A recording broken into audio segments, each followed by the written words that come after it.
This video is sponsored by Blinkist. More on them later in the video. The United States stands with our Philippine allies. These are the words of Ned Price, the U.S. State Department spokesperson.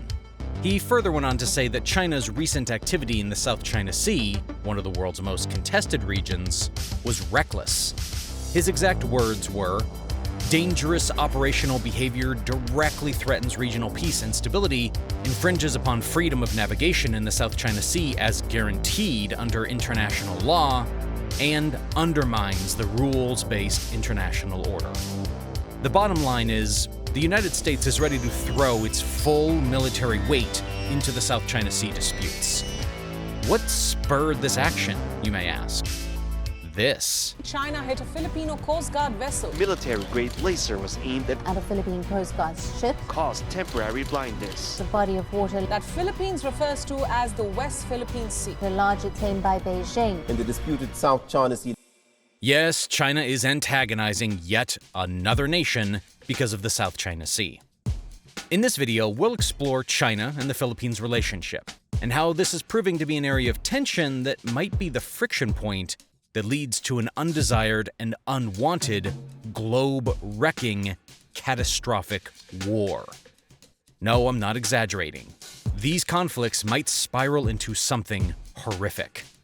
But before we do that, do take a second to support my war on the YouTube algorithm by pressing the like button on this video.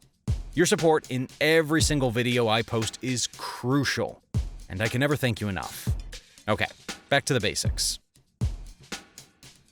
To better understand recent events, we have to understand the relations between these two nations.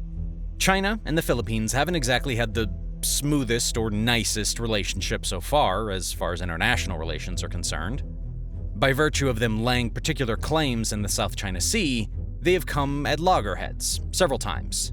If you ask the Philippines, they will tell you that all this maritime space is theirs and is their jurisdiction. If you ask China, they will tell you that it is all their maritime space. So far as Beijing is involved, all the waters within its 9-dash line, a boundary that extends hundreds of miles to the south and east of its island province of Hainan, are China's. One small problem, though. The boundary that China claims covers nearly the entire sea.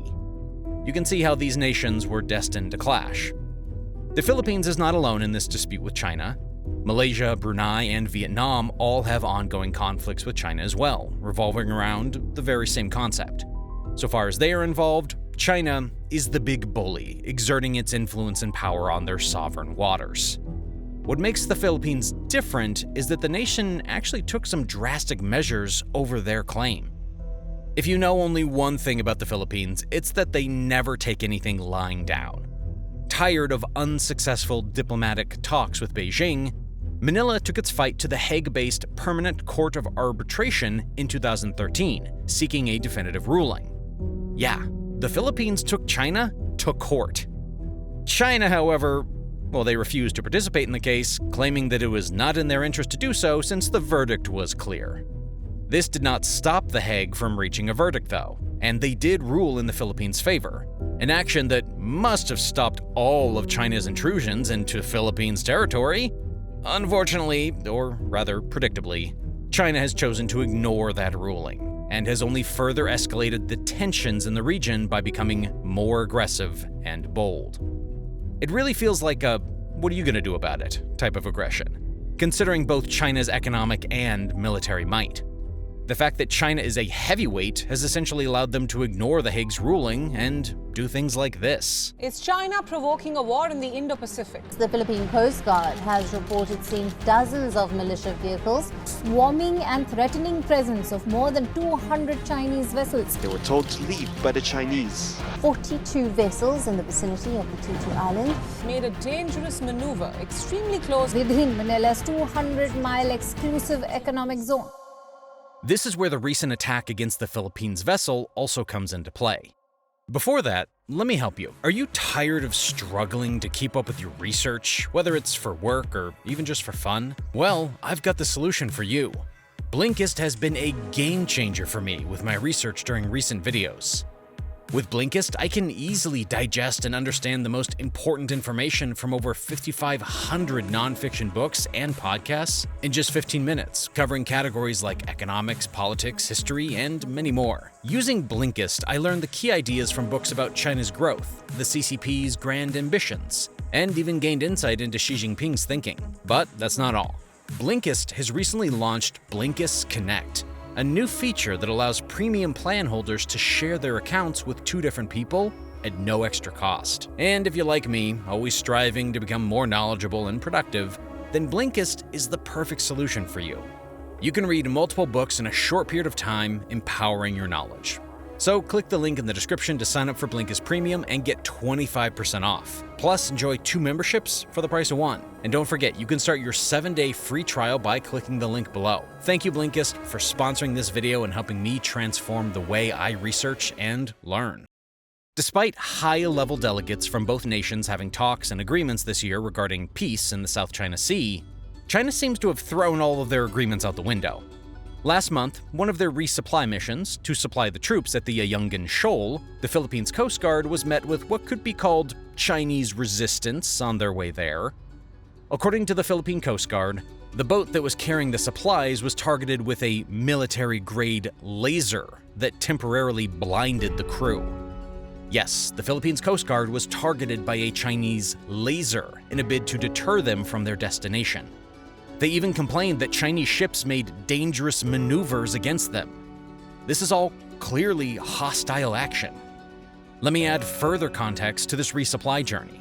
The place that the Philippine ship was going, also called Second Thomas Shoal, lies about 105 nautical miles northwest of the Philippine province of Palawan in the disputed Spratly Islands. This particular shoal serves as home to a small group of Philippine soldiers living on board a rusting World War II-era ship known as the Sierra Madre. This ship was deliberately grounded there in 1999 to underline the country's claim of sovereignty, and a contingent of troops now stays there. For the Chinese Navy to point lasers against a Philippine ship that is going to resupply its own troops is just plain interference in internal issues. It is no wonder why Teresita Daza, the foreign ministry spokesperson, said in a statement, "The Philippines have the prerogative to conduct legitimate activities within its exclusive economic zone and continental shelf. China does not have law enforcement rights or powers in and around the Ayungin Shoal or any part of the Philippine EEZ." She went on to highlight the absurdity of that hostile action in light of the January maritime peace meeting held between the two nations. She said, "These acts of aggression by China are disturbing and disappointing, as it closely follows the state visit to China of President Ferdinand R. Marcos Jr. in early January, during which he and President Xi Jinping agreed to manage maritime differences through diplomacy and dialogue, without resorting to force or intimidation. This vocalization of concern is part of what the Philippines has decided to do in what seems like a new strategy meant to garner international support by exposing China. The Philippines Coast Guard particularly has launched a strategy of publicizing aggressive actions by China in the disputed South China Sea. By publicizing its own side of the matter, it then counters Chinese propaganda by revealing the light of the matter. A Coast Guard Commodore said, "I'd like to emphasize that the best way to address Chinese gray zone activities in the West Philippine Sea is to expose it." This recent transparency policy has resulted in increased international condemnation of Beijing, something that carries weight on a global scale.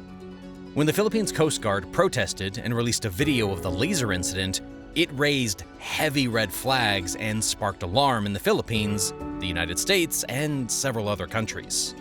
President Ferdinand Marcos Jr., the president of the Philippines, took action by summoning China's ambassador to Manila. He then later said the Philippine military has shifted its focus. From once fighting Muslim and communist insurgents and other internal threats, they now focus on external defense amid long-seething South China Sea territorial disputes. The Philippines, under Marcos, has really stepped up its rhetoric to challenge China and simultaneously strengthen its ties with the United States, including plans to hold joint sea patrols. This is a big shift in terms of national direction, and this highlights how seriously the Philippines government is taking this matter.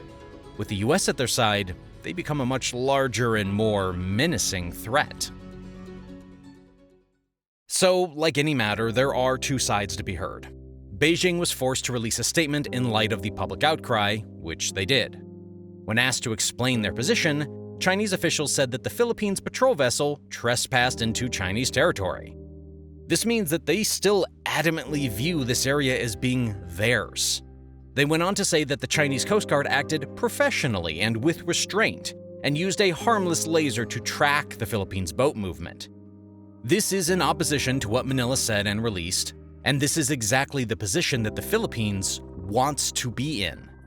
Force the Chinese to admit truths or force a public lie. Either way, as a victim of Chinese aggression, Manila wins. It's quite the strategy, if you ask me. But relations between the two countries are unfortunately getting worse, even after the laser incident. The laser incident was just one of several clashes that are bound to keep escalating. To see the full scope of the conflict, a Reuters journalist joined a Philippines routine flight and observed some of those Chinese boats dotting the waters around Tito, an island of 400 people. From a bird's eye view, it almost seems like a barricade. It's no wonder that the Philippines accused those vessels, including a Navy ship, of slowly loitering. Of course, China snapped back, claiming that it has sovereignty over the Spratly Islands, known in China as the Nansha Islands, and its adjacent waters. A Chinese Foreign Ministry spokesperson, Mao Ning said of the situation in a briefing, "Therefore, it is reasonable and legal for Chinese ships to carry out normal activities in waters under China's jurisdiction." So, China's response and actions are clear. They are sticking to their argument that it is their jurisdiction.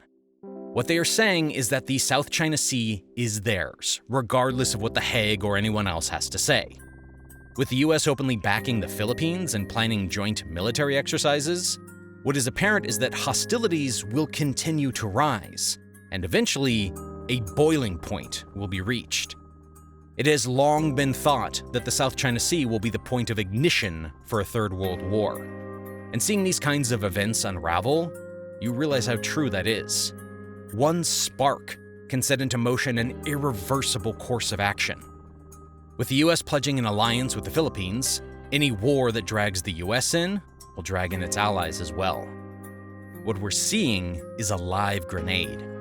The world is just counting down now, and wondering how long it will take for it to go off. To imagine that a Philippines conflict would be the fuse that sets all of this off is quite a scary thought. I don't like war, but its inevitability is slowly starting to become a reality.